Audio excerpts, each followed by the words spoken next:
whether there ever was a Jewish messianic pretender named Joshua or Jesus who was crucified at the instigation of his fellow countrymen in the procuratorship of Pontius Pilate, we shall probably never know. It hardly matters.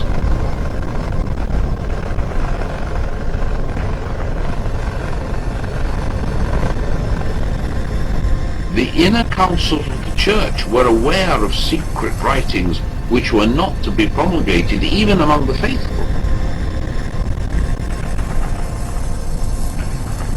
As the 2nd century church father Clement of Alexandria said, not everything that is true needs necessarily to be divulged to all men. The constellations in the sky make up the greatest story ever told, and among these constellations are the anthropomorphized gods of mythology, Gemini, Hercules, Andromeda, Cepheus, and the rest. Also in the sky are the animals, such as Aquila, Hydra, Taurus, Pisces, and so on. These aren't exactly anthropomorphisms, but rather zoomorphisms, and were also revered as gods. In fact, this is where we get the word zodiac from, as zo comes from the word zoo, zodiac. Well, the Bible tells us that although we are mortals, we are gods as well. Consequently, this application of the zodiac signs to our bodies occurs in symbolism. On earth as it is in heaven, the temple of God is in the heavens, and it dwells within us as well. Nevertheless, we create these anthropomorphisms, these gods built out of combinations of nature, celestial gods, plant gods, fertility gods, or compound gods containing many different elements. And they were all worshipped and written about as though they were living deities. Even if there was a sectarian Jewish teacher living in Palestine during the first part of the 1st century called Joshua or Jesus, he had nothing at all to do with the crucified Christos of Paul's theology, and thus had no part to play in the formation of that distinctive amalgam of faiths that eventually swept the world. As far as the gospel narratives of Jesus are concerned, we can free ourselves forever from the need to lay bare a reality on which to base a more historically convincing portrait of a 1st century teacher who in 3 short years was supposed to have founded a new religion or so transformed an existing messianic faith that it could become almost immediately acceptable to a Gentile world.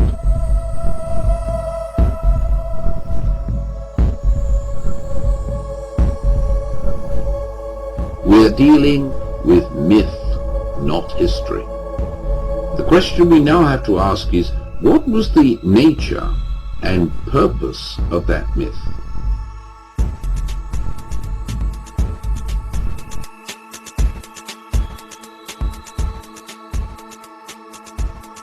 Sol Invictus is often referred to as Mithra because of their strong correlation. In fact, the Persian and Roman sun god Mithra in the Mithraic Chronos, or personification of infinite time, is in the center of the zodiac. He is surrounded by his 12 helpers, or the 12 helpers of the sun. You will often find a goddess, a sun, or some sort of divine entity inside the zodiac when depicted in art. There are even old paintings and murals of Christ sitting on a throne surrounded by his 12 helpers. Sometimes these are depicted as 12 angels, and other times the 12 disciples. We've even found some that are depicted as the 12 signs of the zodiac.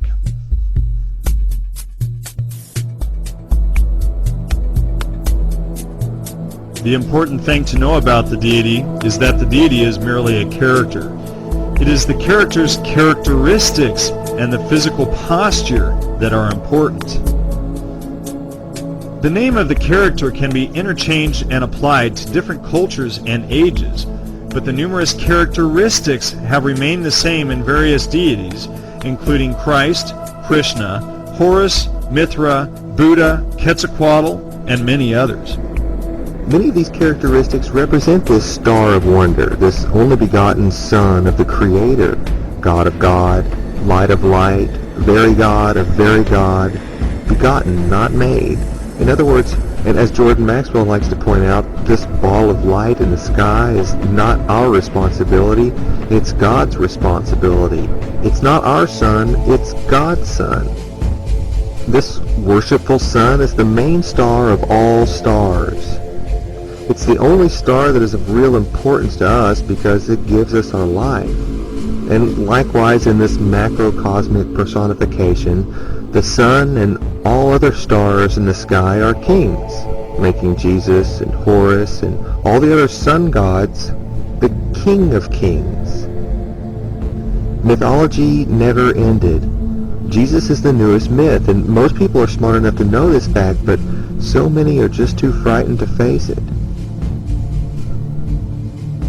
The animals in my house tend to follow the warm sunlight around the house in the morning time, and these splashes of sun on the floor are in different locations at 7 a.m. in the spring versus 7 a.m. in the fall. It's the tilting of the Earth's axis that brings about these seasonal changes, and as simple of a concept as this may be, this is the gateway into some of religion's most guarded mysteries. If you film, videotape, or even take a time-lapse photograph of the northeastern section of the night sky on a clear night, you will see the apparent rotation of the stars around the North Star as the Earth rotates on its axis. But notice as these stars appear to spin in a circle, on the eastern horizon appear to rise, just like the sun does. Before there were calendars, and long before there were streetlights on every corner, one could watch the night sky and know when to prepare for winter or when to plant the crops. However, today with our bright lights in big cities, it's growing more and more difficult to see the stars at night due to something called light pollution. Our ancestors didn't have this problem. Their mystery schools and celebrations and their rituals were centered upon these yearly and easily observed celestial cycles, and the night sky would come to life with its stars. In order to better understand these yearly celestial cycles, let's begin in spring. At 8:30 a.m. we see that the sun is above the horizon, and behind it is the constellation Pisces. And as we fast forward to autumn, we notice that the sun appears to remain in the same region of the sky at this particular time of day. And if we fast forward 2 months, we see that the sun appears to be in a completely new location at this exact same time of morning. When we superimpose the position of the sun at 8:30 a.m. in the early autumn with the position of the sun on Christmas morning at this very same time of day, the movement is obvious. This falling occurs under the sign of Scorpio in the autumn. The scorpion is the backbiter. It can betray you by looking you in the eye while it stings you with its tail. And when stung, the bite of a scorpion can resemble 2 lips like a kiss. This is symbolized in Scripture with the story of Judas, and Judas betrays Jesus with a kiss, and from this point forward, Jesus is symbolically falling to his death.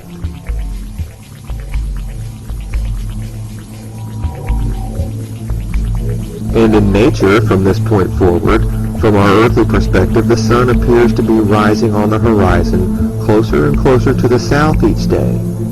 It's been falling to its death since its brush with the scorpion.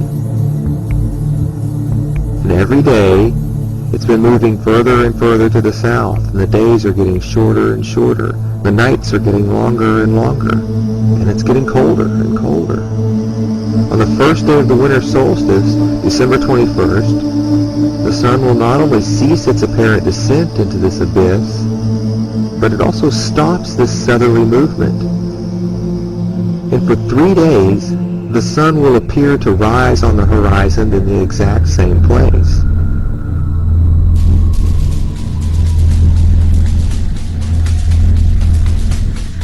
No longer does it appear to fall, because fall has ended.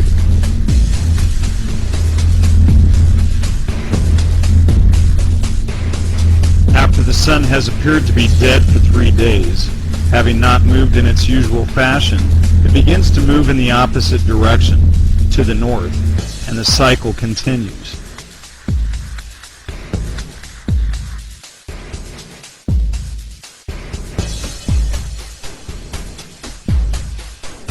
And depending on the Earth's yearly angle with the Sun, if you lived above the 66.5 to the 67 degree latitude line, you would notice that during these 3 days of the Sun's symbolic death, there is no sun in the sky. In this part of the world, which just so happens to be the part of the world where our Norse traditions of the Christmas holiday come from, the sun will remain below the horizon, in the chthonic realm, sometimes called hell, for 3 days. These are all allegories of our day star. Ironically, the term day star has been adopted by many Christian churches around the world. Jesus is the day star, the King of Kings. Another star that challenged this day star for the light of the morning was called the morning star, known to us today as the planet Venus. Because this morning star challenged the light of our sun, the day star, or Jesus, it was known as Lucifer. What is the significance of being born under a star?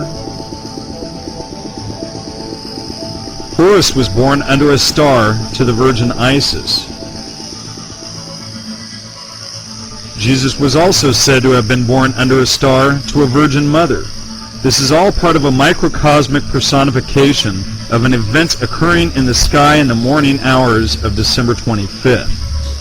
It's a clever way to represent that which is above and that which is below by depicting the actual star and the personified deity.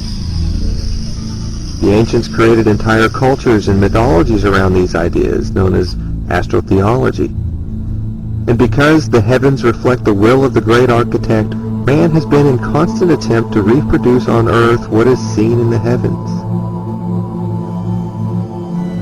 In the typical Christian version of this story, 3 wise men follow this star to the birth of the newborn Savior. And what is this star, and who are these wise men or 3 kings following it? And does this star somehow lead these 3 kings to the birth of a sun god? The answers to these questions are literally written in the stars.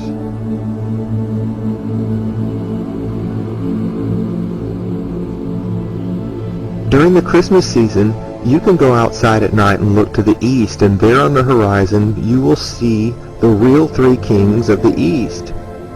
And they'll be following the brightest star in the sky. And these stars mark the location where the sun will rise on Christmas Day.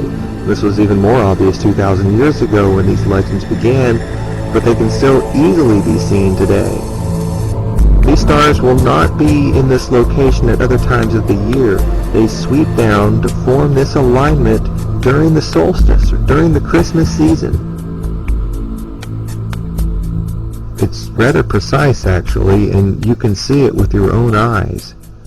If you go outside during the evening in mid-December, look to the eastern horizon, and wait until you see Orion's belt rise on the horizon, you'll notice that it's been dark for quite some time while you wait for this to happen. But if we wait 1 month and go outside during the evening in mid-January, the sky will look completely different. Now, when you look to the eastern horizon and wait until you see Orion's belt rising on the horizon, you will notice that it's too light outside to see any stars, and Orion's belt cannot be seen on the horizon. But if we go back to December 24th, Christmas Eve, and you go outside and you wait until you see Orion's belt appear on the eastern horizon, you will notice that these 3 stars appear to begin their journey across the sky immediately at dusk. This constellation rises on the horizon just when the sky is dark enough to expose the stars. And these stars travel further across the night sky on Christmas Eve than they do any other night.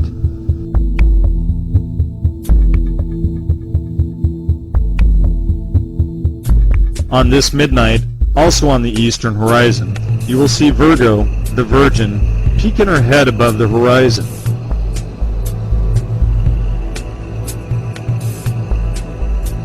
By 3:30 a.m. on Christmas morning, the Virgin is completely above the horizon.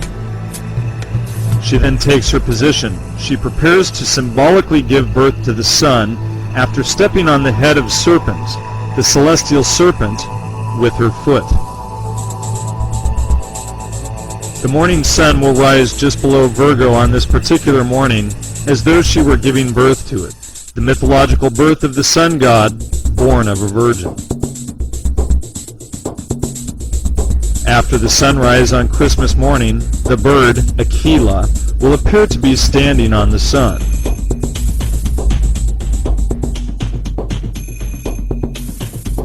Because the Earth is tilted on an axis, the stars appear to rotate around the North Star at night. Not only does the Earth spin upon this axis, but due to the gravitational pull of the Sun, Moon, and other planets, it also wobbles like a top on this axis. One complete wobble has been called a great year, a stellar year, a planetary year, and the precession of the equinoxes.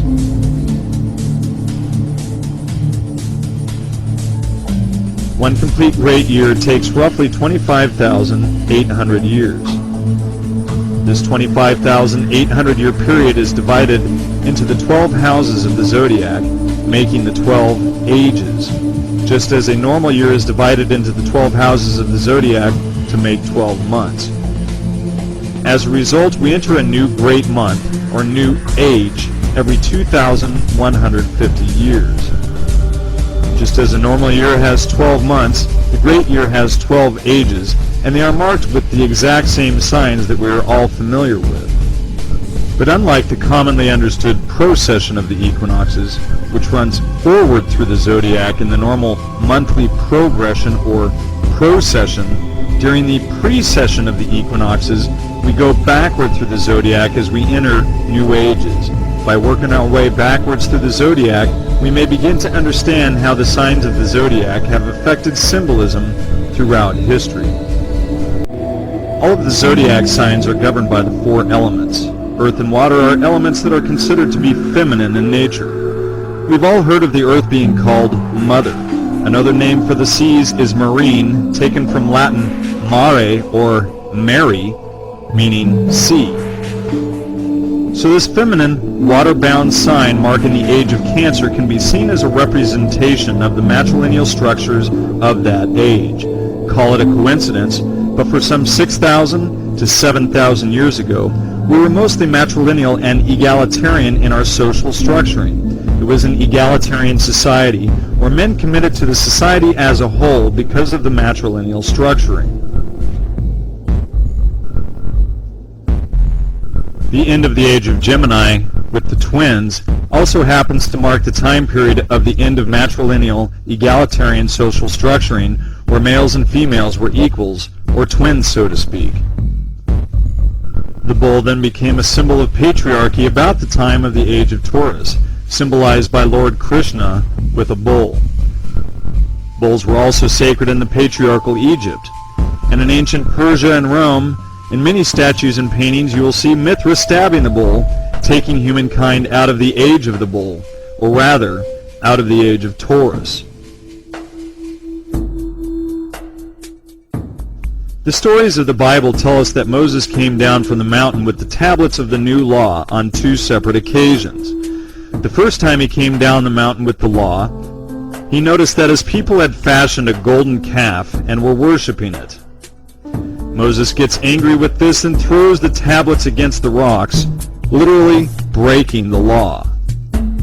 Sometimes you will find artwork of the Ten Commandments showing the bull in the background with the sun disk between his horns, similar to Apis of Egypt. When Moses and the Jews are blowing the shofar to the heavens in praise, they are using a ram's horn. They are worshiping their Lord by the use of the ram. Moses is often depicted with horns coming out of his head as a representation of Aries, the ram. This head of Moses resembles that of biblical tradition, and biblical tradition reflects the old mystery schools. The wrinkled face and heavy eyebrows, the forehead bearing horns in accordance with the tradition of the mystery play actors. In other words, the story of the sun and stars was kept alive in the mystery schools. One of the characters was Moses, and he represented the ram of Aries by showing him with ram's horns on his head. This filtered down into religious traditions by showing Moses with horns on his head, or his followers blowing the ram's horn in worship.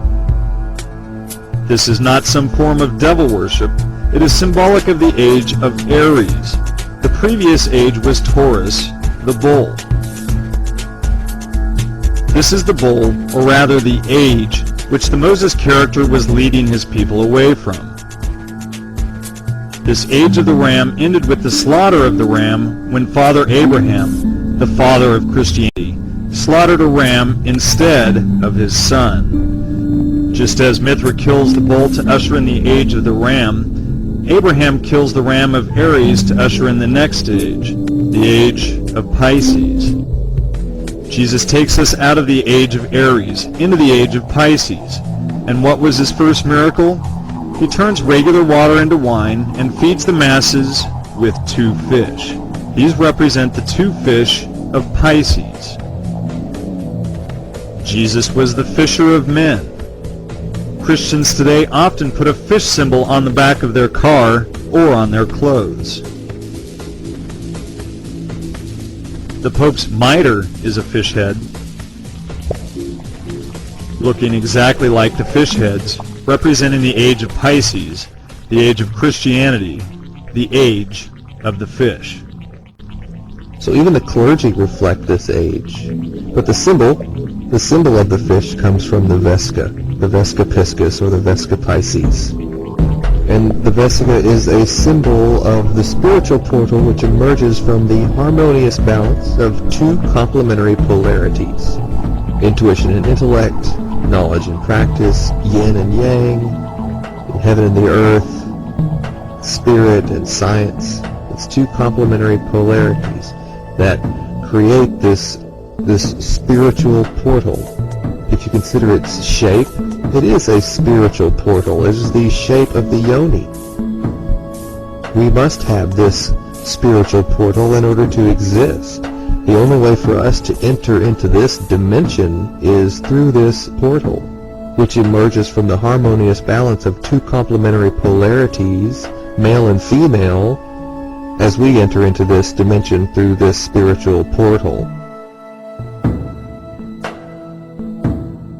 Our Lady of Guadalupe is often seen standing inside this symbol of the Vesica.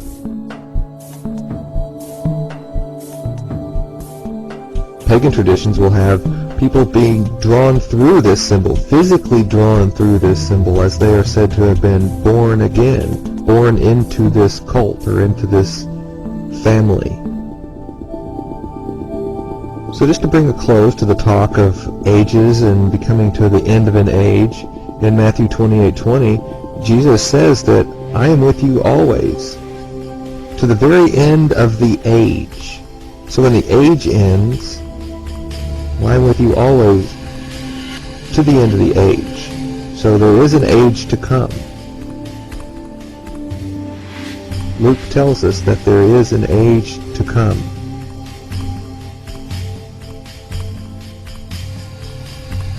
In the age and in the world which are to come.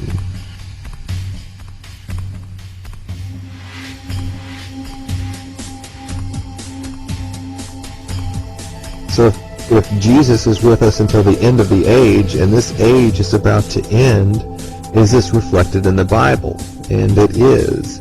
As Jesus is about to be crucified, the end of Jesus in the Bible, as Jesus is about to be crucified, he is going to have his last meal, or the Last Supper.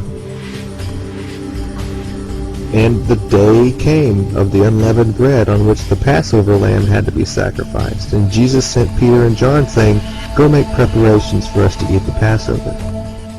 This is the Last Supper. And they replied saying, where do you want us to prepare for it?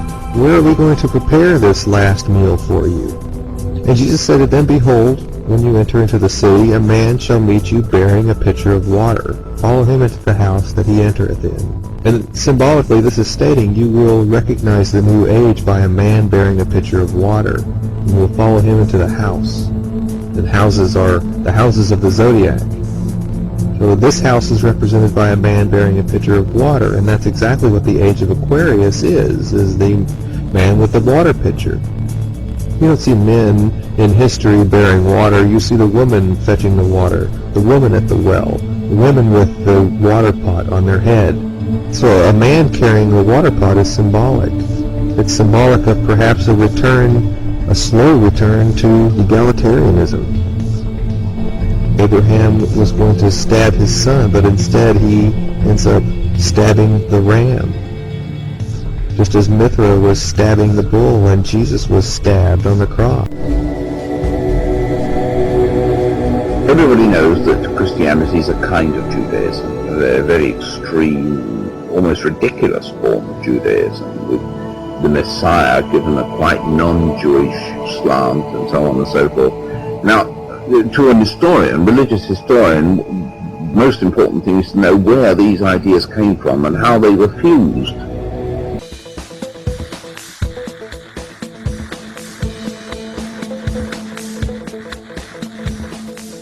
The quest for the true manna will guide you directly to entheogens.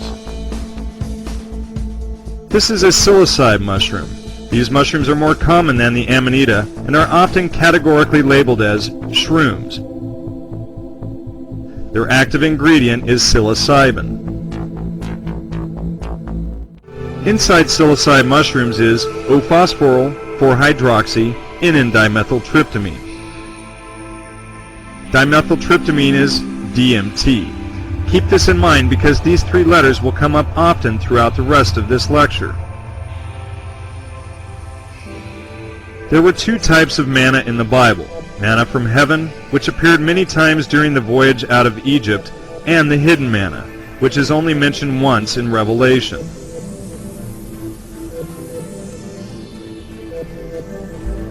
As the story goes, before his celebrity status, Moses was a shepherd. He lived off the land, eating herbs and building campfires. His life in many ways must have resembled the Native American or the shaman that we have come to know. On at least two occasions, Moses wandered over to Mount Sinai. It was on this mountain, which was also called Horeb or Median over time, that Moses encountered a bush that spoke to him. A bush that was on fire but did not burn. A burning bush that did not consume. This bush spoke to him with a voice that could be none other than the voice of God. This truly sounds like a hallucination. Inanimate objects speaking, visions of flames, communication with the gods, etc. The word manna literally translates to, "What is this?" This manna was said to have appeared on the ground overnight, and it came with the dew in the morning. Psilocybe mushrooms appear overnight and flourish when there is dew on the ground. And if it was your first time to eat these mushrooms, your reaction just might be, "What is this?" A variety of psilocybe-containing mushrooms also grow atop the dung of cattle. The abundance of manure from their cattle would have provided ideal conditions for these mushrooms to grow. After fleeing Egypt, Moses did not wander the wilderness for as long as some would think. Moses knew where he was going, and he took his people directly back to Mount Sinai, where he first encountered the burning bush. This is when he went back up the mountain, and a few days later he came down with the first set of 10 Commandments. Since Moses had to travel to a certain location to speak to this bush, it can be suggested that Moses encountered the hidden manna on that mountain. He found a mushroom that only grows under trees, one that looks like it is burning, but it is not. Knowing that he would find this hidden manna on this particular mountain, Moses went back there as soon as he could. DMT is the most psychedelic substance known to man, and it is produced naturally in our bodies.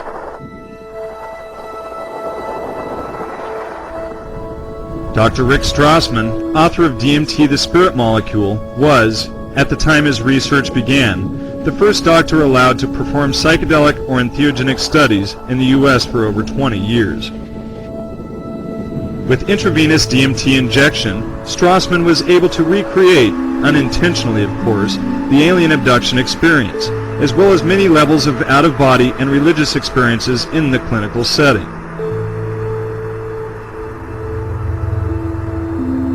These same chemical compounds can be found in the excretions of a Bufo alivarius toad. These excretions were dried and then smoked, and the effects were extremely psychedelic. And then there is ayahuasca. This is a brew made from a combination of two plants found in the Amazon. One contains DMT, but when it is consumed, our bodies break it down before this chemical makes it into our bloodstream. The shaman then found an MAO inhibitor, allowing the DMT to pass into the bloodstream without being destroyed in the gut. And if you ask the Amazonian shaman how they learned to combine these plants to achieve this, they would likely answer that the plants taught them. More than likely it was discovered in a salad-like mixture.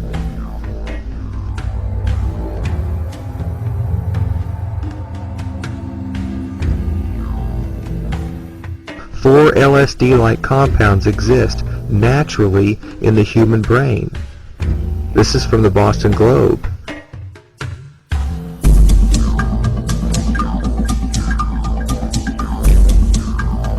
In our bodies, we have wings above our spinal staff. This darkened area looking like wings is the ventricle system of the brain.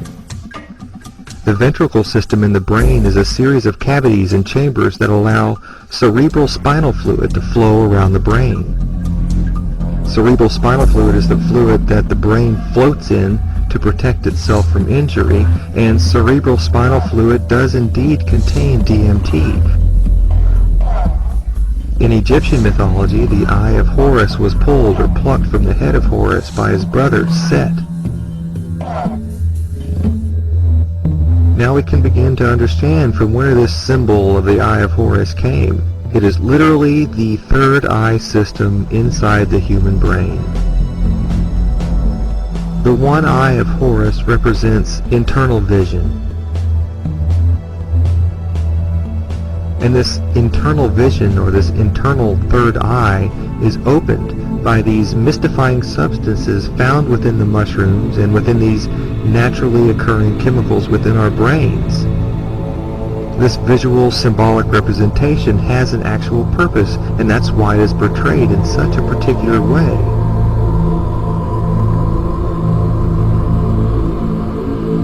A symbol can be true on many scales, and each has its different levels of meanings to the different groups who employ them. You could consider a simple triangle, and the many degrees of understanding that this particular simple symbol can hold. With keys like this, you can unlock the most elaborate alchemical artwork and decipher its meaning. And through this natural progression, it would make sense to create a character or a deity full of characteristics that represent greater things than the symbol itself.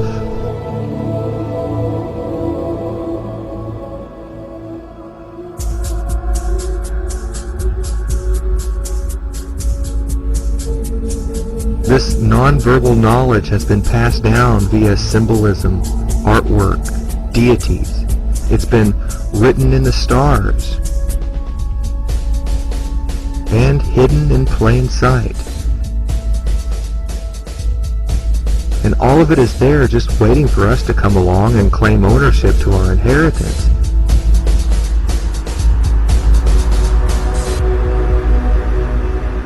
If then we project the Essenism of Qumran forward in time and place, from the Dead Sea Scrolls to the New Testament, we can see a clear line of theological speculation which transformed an exclusive Jewish sectarianism into a Hellenistic mystery religion which could attract the allegiance of all men, Jew or Gentile, bond or free. But the kind of Christianity we arrive at is that not of a faith committed to the historicity of Jesus and the gospel tradition, and the imposition of a single canon and a tyrannical creed, but to that Gnostic heresy whose essential individualism was so abhorred by the so-called Great Church, and which became the target of a persecution no less ruthless than that of the movement's first political and religious enemies. And to judge from the Church's subsequent history, as well as the illegitimacy of its claims to primacy, one can't help feeling that the wrong side won,